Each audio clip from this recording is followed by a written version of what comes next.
bem-vindos a mais um episódio do Videocast for You, um espaço do TikTok for Business. Eu sou Marina Santelena e por aqui, além de entender como o TikTok tem impactado o universo de marcas e também o nosso comportamento, a gente vai conversar sobre as principais soluções da plataforma com quem mais entende delas. Hoje a gente vai falar sobre modelos de mensuração.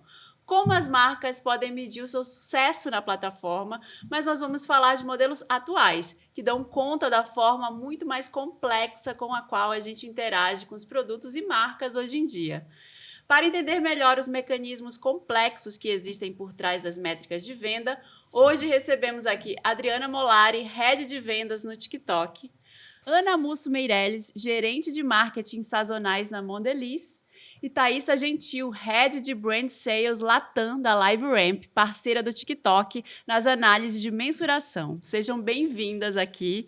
E, gente, esse é um tema que pode parecer bem complexo à primeira vista aí para quem está ouvindo, né? Quando a gente fala de métricas, tem gente que fica igual aquele meme da Nazaré Tedesco, assim, analisando. Então, assim, segurem na minha mão, por favor, tá bom? Tem gente, eu estou falando de mim mesma aqui, que às vezes eu sou de humanas, então vamos lá, vamos devagarinho. Vou começar com a Adriana aqui, trazendo esse dado, trazendo números já. Eu tenho um dado aqui que é super interessante, que em média 8 de cada 10 compras são influenciadas por 4 pontos de contato. Ou seja, antes de eu comprar alguma coisa, eu já provavelmente vi esse produto em 4 lugares diferentes. Pode ter sido num vídeo, num post, numa pesquisa, algo que alguém me mandou. É isso, né? É isso mesmo. Antes de mais nada, queria agradecer o convite, né? E agradecer principalmente a participação do time da Mondelez e da LiveRamp. Quando a gente está falando de jornada de consumo, basicamente o que acontece é que você é influenciado o tempo todo, né? Mesmo não percebendo. Então, você vê alguém usando o produto, você consome nas redes sociais, você é impactado na gôndola do supermercado, alguém comenta, familiares, amigos. Então, todos esses pontos de contato formam a sua percepção em relação àquele produto e, consequentemente, isso faz com que você tenha inclinação ou não, que a gente chama de intenção de compra.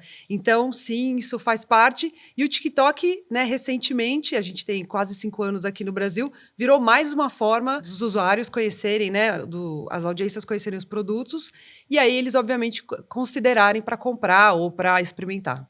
E aí a gente tem também um aumento nesse número, né? Dentro desses dados, a gente viu que podem chegar até 7 pontos de contato. Isso quando tem essas campanhas de incrementalidade. Eu queria que você explicasse um pouquinho isso.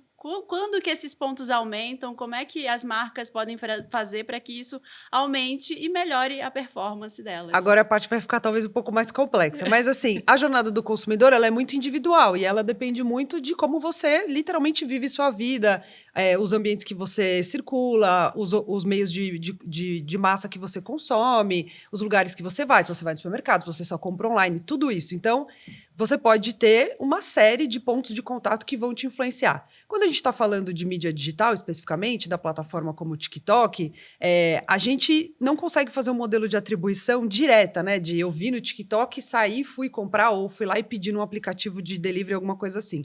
Então, foram criados e existem modelos de atribuição, que basicamente eles são análises estatísticas que, de alguma forma, garantem que aquele impacto que o consumidor teve dentro do TikTok foi o responsável pela venda daquele produto. E esse modelo de atribuição, como ele não é direto, né, como a gente tem em outras plataformas, que é o last click, que a gente fala, você viu, clicou e comprou, porque esse é muito fácil de mapear, esse modelo de atribuição ele é uma curva um pouco mais complexa, mas embasada em estatística, que garante que aquele ponto de contato foi o gerador daquela venda. E aí pode ser tanto num espaço de poucos dias, mas a gente normalmente trabalha com modelos de atribuições de até 3 meses. Por quê? Porque não necessariamente quando você foi impactado por um produto, você vai comprar ele imediatamente, mas ele fica ali na sua mente, você vai gerando, né, aquela intenção de compra. E Thaisa, dá para dizer então que mudou? Porque antes a gente tinha essa coisa dos pontos de contato, a gente tinha uma mensuração que era essa do last click. A pessoa viu ali no anúncio, ela considerou, aí ela foi lá, clicou e comprou. E hoje parece que as coisas estão diferentes, né? Com certeza. Eu acho que Tem alguns pontos, né, para a gente considerar. Então, a primeira vocês falaram super bem, que é sobre essa jornada super complexa e fragmentada do consumidor. E justamente porque ela é complexa em todos os pontos de contato, ela também é complexa no ponto final de onde se realiza essa venda.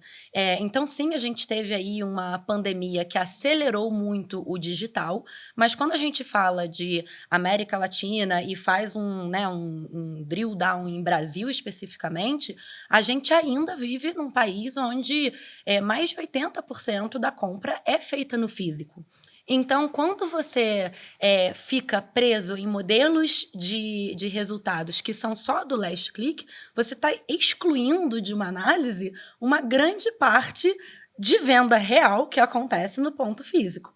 Mas aí é onde entram soluções não só matemáticas, mas também tecnológicas, que entram justamente para poder unir identificadores digitais com identificadores offline, né, ou físicos, de pessoas reais para poder deterministicamente falar, olha, esse grupo de pessoas foi impactado por uma mídia e esse grupo de pessoas reagiu dessa forma no ponto de venda.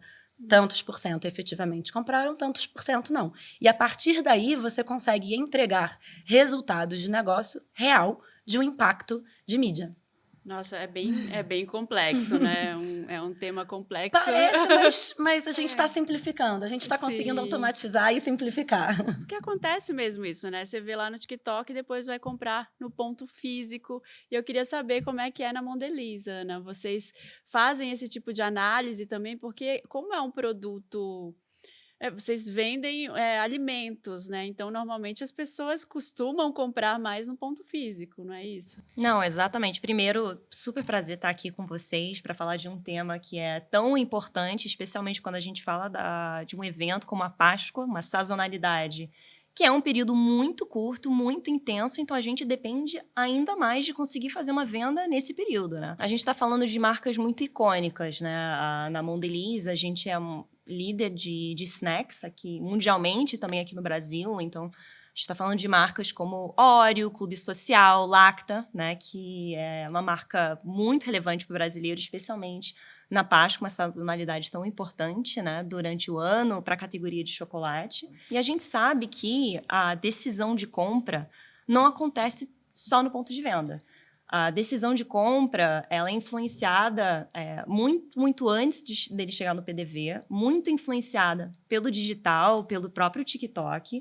Então, a gente precisa, a Mondelez, a gente estuda com muita profundidade toda essa jornada de decisão, jornada de compra, para entender quais são esses grandes pontos de contato, né, pontos de contato super importantes, até ele tomar a decisão lá na gôndola, na frente, no ponto de venda, para fazer a compra. E a gente sabe que o consumidor ele não pensa de forma literal, né? Last click não é um conceito para ele. Vamos ser bem sinceros, né? Esse é um termo que a gente fala muito aqui, como marketing, né? Faz parte do nosso trabalho, nossa indústria, mas para o consumidor, ele é impactado desde que ele está segurando o celular, né? Assim, impactando por nossos ads e tal, fazendo pesquisa, e ele pode tomar a decisão de compra muito mais para frente. Te dar um dado aqui que é super interessante, né? Quando a gente fala de sazonais, especificamente ovo de Páscoa, 70% das vendas são feitas na última semana. Uhum. Mas a gente não constrói um plano de mídia só para aquele período, né? Óbvio. A gente traça toda uma estratégia, um plano muito antes. Por quê? A gente sabe que o primeiro ponto de contato muitas vezes é no digital. Uhum. Então, construir um plano que traça toda essa jornada de ponta a ponta, desde o primeiro impacto até o final, onde ele compra, é decisivo. E fazer estudos, né? Ter dados que comprovam que o digital, TikTok, não trabalha só awareness, não tem só esse lift de lembrança de marca, é super importante, porque ele mostra que ele vai até a ponta e isso gera, sim, conversão. Então, acho que é super legal a gente estar falando um pouco sobre isso, porque é exatamente isso. Como que a gente traça uma estratégia digital que vai ajudar tanto da perspectiva de awareness, mas também em vendas, né? Conversão. Isso é fundamental quando a gente fala de Páscoa. E eu queria complementar, porque acho que um ponto importante é o TikTok cada vez mais tem se colocado como um parceiro de negócio. A gente quer sair desse lugar de, nós somos uma plataforma de mídia. Óbvio que somos, né? E a gente é uma plataforma de entretenimento, mas a gente é um gerador de negócio. E hoje a gente tem algumas inovações como o TikTok Shop, que ele permite, né, esse caminho super linear, onde você consegue ver do impacto até a venda, mas a gente ainda tem uma grande parcela, principalmente, né, dos nossos parceiros, que tem um volume, como ela comentou, de 70% da venda ainda no trade, né? No espaço físico. Então, a gente mostrar que é capaz de gerar o que a gente chama de sales lift através de parceiros, para a gente é o caminho e onde a gente vai aterrissar cada vez mais para garantir que a jornada do consumidor passando pelo TikTok não está sendo só influenciada no campo do awareness, mas também na parte de venda direta. E é aí que entra a parceria do TikTok com a LiveRamp, Exatamente. né? Queria que você comentasse um pouquinho mais sobre essa parceria, como é que ela funciona, que tipo de dados vocês têm encontrado também com ela. Claro. Eu acho que antes de mergulhar na parceria, é muito importante a gente falar de um momento do ecossistema mesmo de publicidade e de dados que a gente está vivendo, né? Que a gente hoje tem consumidores que querem cada vez mais experiências personalizadas e, para isso, eles estão dispostos, eles dão consentimento do uso de dados deles, mas tem que estar tudo dentro das regulamentações que são maravilhosas, né? A gente tem que conseguir proteger a privacidade desse consumidor. E é aí que nascem tecnologias como os clean rooms, e eu prometo que esse é o máximo de tecniquez que eu vou entrar aqui hoje, mas que são tecnologias que permitem a gente trabalhar na granularidade de SKU, na granularidade de pessoa, mas sem ferir os dados pessoais desse consumidor. Então, onde que entra a LiveRamp? Em duas grandes instâncias. A primeira é da gente trabalhar com identificadores pseudonimizados, que são criptografados, para a gente não identificar que a Thaísa é a Thaísa, e assim a gente garante a proteção da privacidade dos dados. E o segundo ponto é poder conectar dados de exposição, ou seja, quem foi impactado pela mídia no TikTok, com dados de varejistas reais e de pessoas reais que compram naquele varejo. Vou tentar simplificar. Só uma pergunta, já tem uma pergunta sobre o ponto 1. Quando você fala pseudonimizados, é tipo categorizados assim, mulheres na faixa entre 30 e 40 anos que trabalham em tal Mais área. até do que isso. Vamos pegar, então, vou tentar ser o mais trazer para a realidade possível, né? Então, eu provavelmente tenho um varejo do lado da minha casa. E como eu vou muito nesse varejo, eu participo talvez do programa de fidelidade desse varejo, certo? Então, quando eu faço esse programa de fidelidade, eu coloco, ele tem o meu nome, ele tem o meu e-mail, ele tem a minha idade, ele tem, né, o seu os CPF. meu CPF, que são os meus dados pessoais. E que eu dei consentimento para ele, mas só para ele. E eles precisam ser protegidos. Uhum. Da mesma forma, quando eu tenho a minha conta no TikTok, eu também tenho alguns dados pessoais que eu coloco lá. Então, quando a gente fala de pseudonimização de dados, a gente está falando de a Thaísa Gentil CPF tal, deixar de ser a Thaísa Gentil CPF tal, para virar um código que não pode ser desencriptado. Tá? Então, esse é o primeiro ponto. Só que com esse código, eu consigo saber que a Thaísa viu o anúncio do chocolate, do ovo de Páscoa no TikTok, e depois ela foi naquele varejo 3 dias depois, porque não necessariamente... Eu tô vendo à noite, às vezes eu tô indo dormir, eu não vou clicar aqui e comprar. Então, às vezes, 3 dias depois eu falo, puxa, tem que comprar o ovo de Páscoa da minha sobrinha. Deixo ele na loja, compro, e olha, a gente sabe que é a mesma pessoa. E isso Chama match isso, entendeu? Teve um match. Conectou. Legal. E a pessoa que viu sei lá, o vídeo no TikTok da Juliette comendo ovo de Páscoa. Abrindo ovo de Páscoa. E aí, numa janela de tantos dias, que aí também tem uma determinação específica para isso, foi lá e comprou. A gente chama isso de modelo de atribuição. E você sabe o quanto que é poderoso isso? Porque a gente não está agora só falando de uma probabilidade ou de um contexto. A gente está falando de uma mensuração determinística que está entregando para uma marca um verdadeiro valor incremental, que aí daqui a pouco eu entro em incrementalidade. Eu acho que vale a pena falar sobre célula controle e célula exposta, porque eu acho que é uma coisa importante para balizar todo mundo de como a gente ainda faz quase que um double check de que aquilo realmente é determinante. Exatamente, eu já tô... A gente pode mergulhar Vai, nisso, vamos, que eu acho lindo. vamos. Então vamos lá, porque... Vamos dar aula. Então é isso. Gente, eu tô aprendendo, tá? Tô amando, porque eu tô Todo aprendendo mundo aqui várias pensando, coisas. A cabeça, o Bom. medo da Nazaré. Então, antes até de eu começar, eu vou perguntar, Ana, quanto tempo antes você começa a planejar uma campanha de Páscoa? Nossa, essa pergunta eu acho que vai deixar todo mundo arrepiado. 18 meses. A gente planeja o evento de Páscoa com 18 meses de campanha, mais de 6 meses com antecedência. Então, se as pessoas que vão no mercado em fevereiro já estão falando, nossa, já a Páscoa já chegou. Para eles chegou muito antes, tá? Para no nosso dia a dia, muito antes, muito 18 antes. meses. Então, imagina o esforço, recursos humanos, financeiros, né, que a Mondelez está despendendo para poder preparar uma Páscoa. Ela precisa ter essa visibilidade de que ela está tomando as decisões certas. Então, quando a Adri fala aqui da gente ter grupos expostos, né? Então, teste e controle, é porque não basta simplesmente entregar quem viu a campanha e quem comprou, que já é algo, assim, incrível.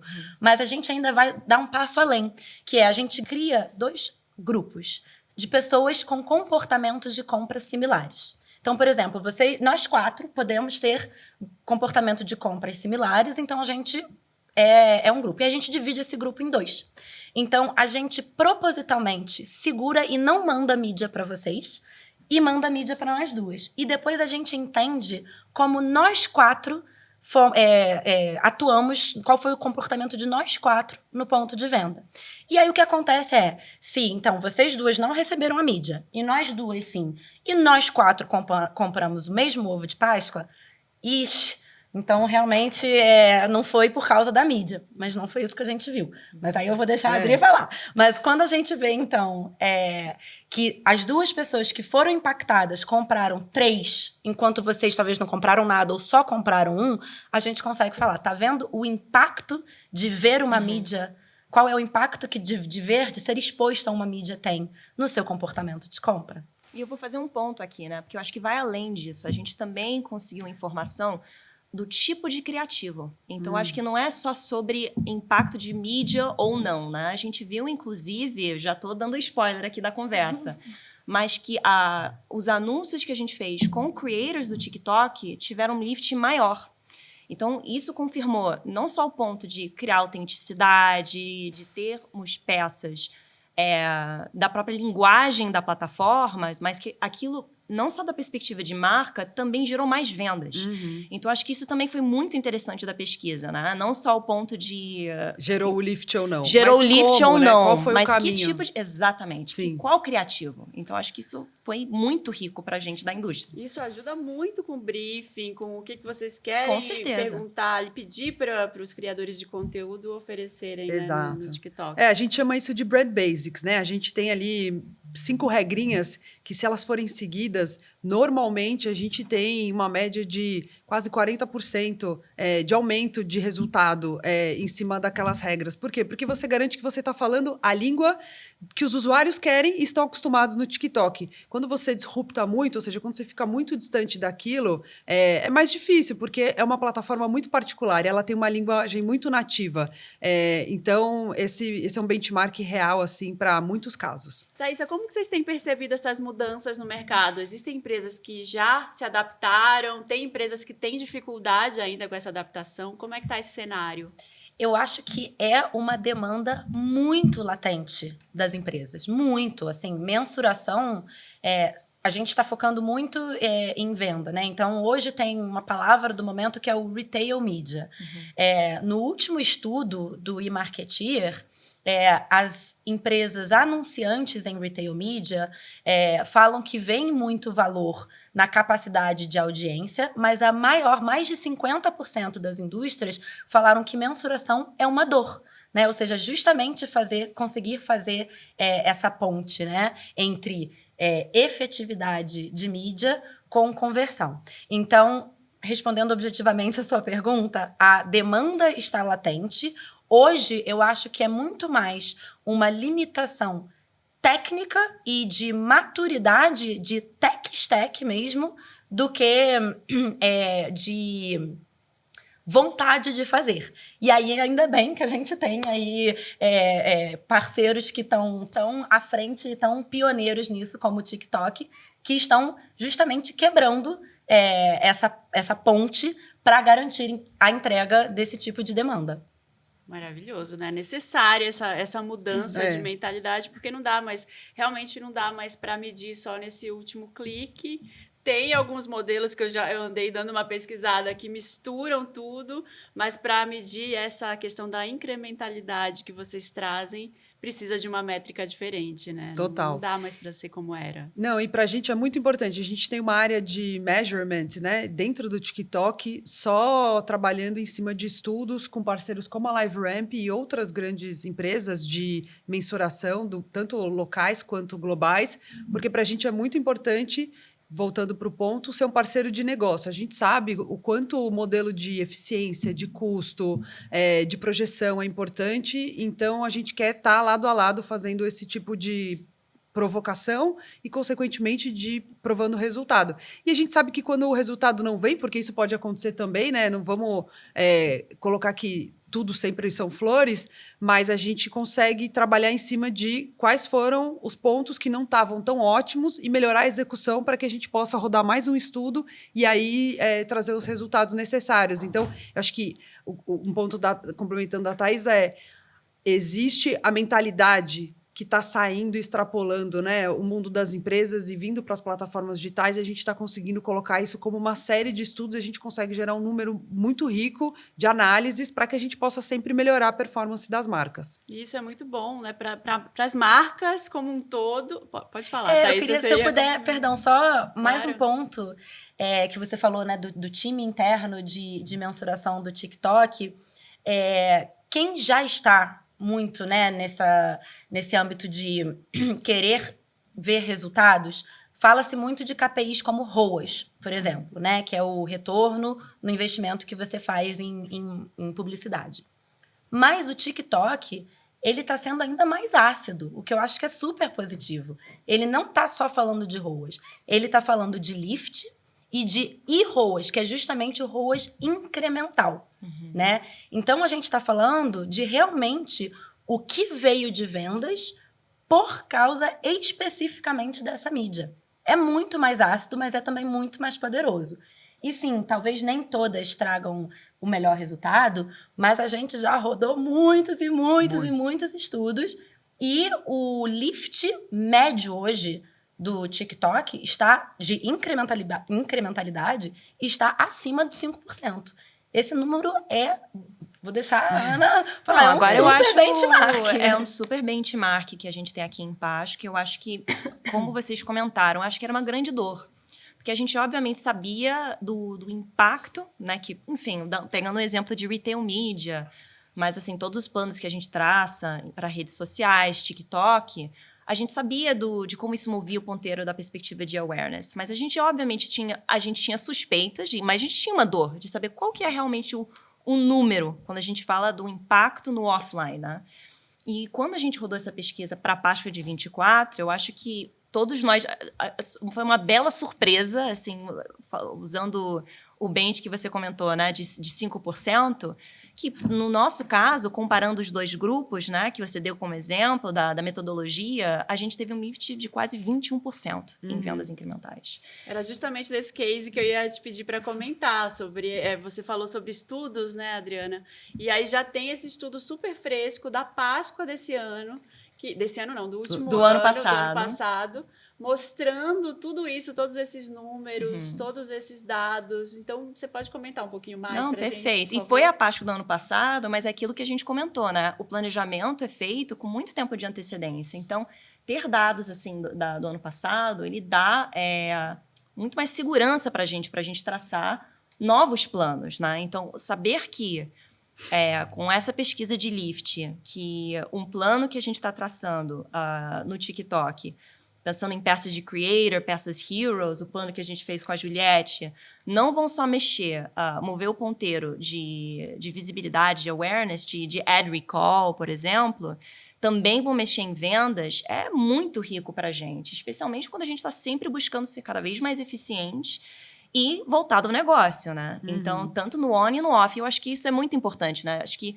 cada vez mais a gente não está falando de coisas mundo separado, eles são muito interligados. E eu acho que essa pesquisa comprova exatamente isso. Então, falei do 21% em lift. Ele também moveu ad recall, lembrança de anúncio. Então, que eu acho que foi 13%. Versus o baseline, né? Que não foi impactado pelo anúncio. E aí, comentando, vou resgatar o que eu tinha falado. A gente também teve a riqueza do dado de saber que os anúncios que a gente fez com creators performaram ainda melhor. Então, olha que legal. A gente tem um resultado de uma pesquisa que fala pra gente como que a gente pode melhorar planos da perspectiva do criativo, né? Tipo, o que vai ser mais bem recebido pelo consumidor, mas que também vão gerar um impacto, seja no on, mas também no off. Então, assim, foi muito valioso pra gente. Com certeza, apesar de ser uma coisa que a gente fez para a Páscoa de 24, ajudou a gente a traçar um plano para 25 e certamente 26. Total.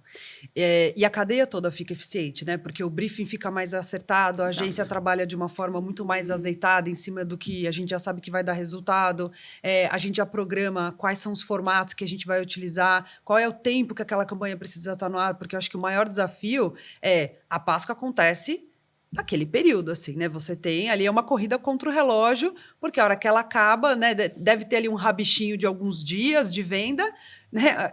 A bacia das almas, mas depois que aquilo acaba, você não tem mais nenhum momento. Então, essa eficiência para você, nesse curto período de tempo, conseguir gerar resultados, eu acho que é isso. A gente vai criando histórico, resultado, eficiência e a gente vai conseguindo amplificar. E a parceria com a Mondelez, ela é muito, assim, todas as áreas, como a Ana comentou, tanto snacks, quanto gums, quanto chocolates ela é muito profunda e a gente tem como um dos maiores parceiros, principalmente rodando estudos, assim, a gente tem uma visão muito rica e muito ampla de tudo que está acontecendo, porque a gente tem realmente essa sintonia de trabalhar para a eficiência máxima, porque a gente sabe hoje os desafios do dia a dia, né? Exato. E a 5 gente... de abril, a Páscoa do ano que vem, hein, gente? Já podem deixar anotado. Eu amo Páscoa no Q2, porque a gente tem carnaval e depois a gente tem Páscoa no Q2. Melhor combinação, né? Melhor combinação. E a indústria do chocolate, ela está enfrentando algumas mudanças, algumas questões ali que podem mudar, impactar, questões de safra mesmo, que não estão ali nas mãos da empresa necessariamente, são questões de safra, de plantação ali, enfim. E eu acho que assim é legal você conseguir ter dentro desse cenário que é super desafiador, ter esses números para conseguir se programar de uma forma melhor, né, Ana? Não, perfeito. Acho que independente de qualquer cenário, dá muita segurança saber, através de, enfim, todas essas pesquisas, dá uma segurança em relação aos planos que a gente está traçando. Então, da perspectiva da Mondelez, garantir do nosso lado que a gente tem um portfólio correto para o consumidor, né, pensando em os formatos ideais que vão atender as principais ocasiões, os needs dele. Então, acho que a gente traça um plano primeiro pensando, né, do consumidor, qual que é o melhor portfólio para ele. E aí, quando a gente pensa na estratégia de digital, ter esses dados vão ajudar a gente, vão dar certeza para a gente que a gente está fazendo um plano que é não só muito eficiente, né? Então, independente de qualquer cenário que a gente esteja falando, vão dar segurança para a gente que a gente está com o plano correto, mas que vão ter realmente impacto da perspectiva de marca, de visibilidade, de conversão. Vão mover um negócio. Então, eu acho que deixa a gente muito mais confortável, independente do cenário turbulento ou não que a gente está vivendo, seja categoria de chocolate, biscoitos, etc. Uma pergunta. Vou assumir esse papel. Claro. Vocês conseguiram ver, depois dessa campanha, um resultado de recall de marca por causa dela, especificamente, ao longo do tempo? Com Lacta, especificamente? Sim, a gente viu, era o dado que eu comentei. Então, a gente teve, através desses dois grupos, a gente teve um lift de 13% quando a gente falava dos consumidores que foram impactados pelos anúncios do TikTok, que a gente criou em parceria para especificamente essa plataforma. Então, a gente sabe que isso, enfim, aquela história, é uma dobradinha. Ele ajudou com vendas, mas ele também ajuda da perspectiva de marca, né? De lembrança de marca. Então, isso é muito, muito rico para a gente quando a gente faz um plano 360. Então, também você faz um momento ali que é um pico, que é onde está, né? boa parte do investimento, do esforço, mas ele também vai te dando ali uma Uma continuidade. cauda Tem uma pós-Páscoa. cauda longa ali que você tem colhe frutos daquilo. Por mais que a pessoa não compre aquele ovo de Páscoa que foi anunciado ali, ou que foi trabalhado, ela lembra da marca depois e compra Exato, alguma coisa exato. do segmento. É, o né? aumento de cesta, né? O que a gente chama do halo effect, né? Exato. É isso. Quando a gente fala de sazonais, é o primeiro grande momento, né, da categoria de chocolate, de lacta. Então, tudo que a gente constrói para a marca nesse momento, ele tem esse halo effect ao longo do ano. Então, ele é super importante. É quase um grande tiro de canhão que a Sim. gente vê os resultados para frente. Então, com certeza, a gente sabe que o que a gente move de ponteiro no período sazonal para lacta na Páscoa faz uma diferença Gera um tremenda residual. para frente. Exato. Até porque imagino que venham outras sazonalidades importantes, né? Exatamente. Como o Dia das Mães, Dia dos Namorados, etc. A gente tem o Então, inverno, que é muito importante para a categoria de Ah, é chocolate, verdade, que é logo na sequência. Então, imagina agora, a gente está vivendo um frio aqui, pelo menos em São Paulo. Quem não quer um chocolatinho? Então, a gente Sim. sabe que o que, né, tem esse residual, com certeza. A pessoa vai ouvir esse podcast e ela vai atrás de um chocolate. É isso. Chocolate A no gente vai lacta. deixar um link aqui. já aproveita. vai ouvir já comendo, já. Exato. Faltou alguns chocolates lá que tá senti aqui. falta. E você consegue compartilhar com a gente alguma coisinha assim do que vocês já estão planejando, considerando essa experiência? Vocês já vão usar algumas coisas que vocês já usaram no ano passado? Ou vão renovar bastante coisa? A gente já está começando esse processo, então é um plano que a gente faz a 4 mãos com grandes parceiros como o TikTok, então a gente já está em preparo, né? Como eu falei, é um evento de 18 meses de planejamento e quando a gente fala de comunicação, praticamente 6 meses de antecedência. Então isso é algo que a gente constrói a 4 mãos, já preparando para o dia 5 de abril. Então, assim, de grandes novidades, não posso dizer muita coisa, tem muita coisa legal que a gente está preparando para o ano que vem. Então, 5 de abril, um marco super importante em 2026 para a gente. E a gente tem certeza e estamos super ansiosos para planejar uma Páscoa tremenda em 2026. E, com certeza, trabalhando em cima de todos esses resultados que a gente tem visto dos últimos anos, né? 24, agora 25, que vão nos ajudar para o ano que vem. Maravilhoso. E, Adriana, aproveitando esse gancho aí da Ana, considerando todos esses números, aí, toda a importância dessa mensuração, o que você observa aí que as pessoas, as empresas, elas estão fazendo? Elas já estão com esse olhar de maturidade sobre esses dados e usando eles dessa forma? Super. Corroborando com o que a Thaisa falou, a indústria ela está buscando formas, né, de ser mais assertiva e eficiente, porque a gente tem um ambiente muito mais complexo hoje para você provar resultado, né? Então, a gente vê que o número de estudos para provar essa efetividade e até para aprender tem crescido bastante e a gente tem aí um volume muito grande já para o final do ano de estudos com várias das empresas que a gente trabalha, com a Mondelez também, tem vários lançamentos acontecendo de snacks agora super importantes. Então, sim, acho que tem um grande nível de maturidade se estabelecendo muito em cima desse olhar de eficiência. E a gente sabe, né, que sem isso é difícil você tomar decisão. E hoje em dia todo mundo, né, independente de você trabalhar numa plataforma tecnológica, mas trabalhando na indústria, você é cobrado por KPIs e você tem que achar formas de mensurar tudo isso, né? Então, esse olhar existe mesmo, principalmente em empresas grandes, né, grandes corporações como a Mondelez. Thaisa, o que você diria para uma pessoa, uma marca, uma empresa que ainda não está olhando para esses dados? O que ela está perdendo? Nossa, ela está perdendo talvez o principal orçamento dela, que é o de mídia, né? Então, não, brincadeiras à parte, eu acho que o que não faltam são KPIs para mensurar, mas eu acho que talvez ainda falte escolher o KPI que realmente vai apontar para o que move o resultado. Então, volto a dizer, eu acho que é muito positivo e muito corajoso do TikTok colocar à disposição KPIs tão ácidos, e eu acho que só quem tem muita clareza de realmente o poder que é como plataforma e também da possibilidade de entregar uma parceria, né, de como que eu te ajudo a orientar a ter os seus melhores resultados. Porque eu imagino, né, que os melhores resultados deles são positivos para vocês. Então, de novo, acho que seria escolha os KPIs certo e saiba usá-los na tomada de decisão do seu plano estratégico, porque todo mundo sabe que o orçamento de mídia é finito.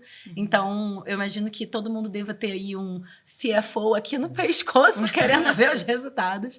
Então, saiba usar os KPIs bem para poder entregar esses resultados. Muito bom. Gente, estamos chegando aqui ao final de mais um episódio do nosso Videocast for You. Mas depois de tudo isso que a gente pode aprender aqui, né? Eu aprendi bastante com esse episódio. Queria agradecer vocês e abrir aqui, se vocês tiverem alguma dica final para as marcas. Eu posso começar. Corroboro com o que ela falou. Saibam quais são os seus KPIs, o que você realmente quer entender e mensurar. E eu acho que tem duas coisas importantes quando a gente está falando de parcerias assim. A primeira é se preparar para fazer aquele estudo, porque ele demanda muitas conversas, ele demanda entendimentos de quais são os KPIs que a gente vai medir, enfim, definir célula controle, célula exposta. Então, tem um trabalho antes para que a gente garanta que aquela pesquisa vai sair da melhor forma. E tem um segundo recado, que é a qualidade da execução da pesquisa, porque isso é chave. Quanto mais bem executada essa pesquisa é feita, maior a chance dos resultados serem blindados de que aquele realmente foi o lift real daquele estudo. Quando a gente faz uma execução não tão acurada, a gente fica mais frágil na análise estatística dos números. Então, a antecipação, todos os pontos de contato bem alinhados e uma boa execução fazem toda a diferença. Acho que do meu lado bem-vindos à era do marketing orientado por dados e baseados em pessoas reais. Chegamos e conseguimos entregar isso. Então, vamos aprender a surfar bem esse momento. Total. Perfeito. E eu acho que do nosso lado o que a gente aprendeu não existe mais o on e off como mundos separados. Eles são integrados e a gente precisa olhar a jornada inteira do nosso consumidor. Entender que os nossos planos podem e devem impactar, tanto resultado de marca, mas também resultados da perspectiva de vendas, de conversão. Então, acho que esse é o maior aprendizado que acho que a gente pegou do nosso case, que a gente fez com um grande parceiro que a gente tem com o TikTok e que a gente leva para frente, faz parte é o centro da nossa estratégia. Ana, obrigada pela sua perspectiva. Obrigada a vocês, aqui. prazer enorme estar Thaísa, aqui. muito Obrigada obrigada. também, Adriana também, foi muito legal, aprendi bastante. Espero que vocês tenham aprendido também, ouvido aí e ficado ligados, aí nessas novas perspectivas de mensuração, porque as coisas não são mais as mesmas e elas continuam mudando. Então, tem que ficar sempre em cima das mudanças aí. E esse foi mais um episódio do Videocast for You. A gente se vê no próximo. Até lá! As opiniões emitidas pela host e convidados nesse episódio não representam a opinião do TikTok e seus afiliados.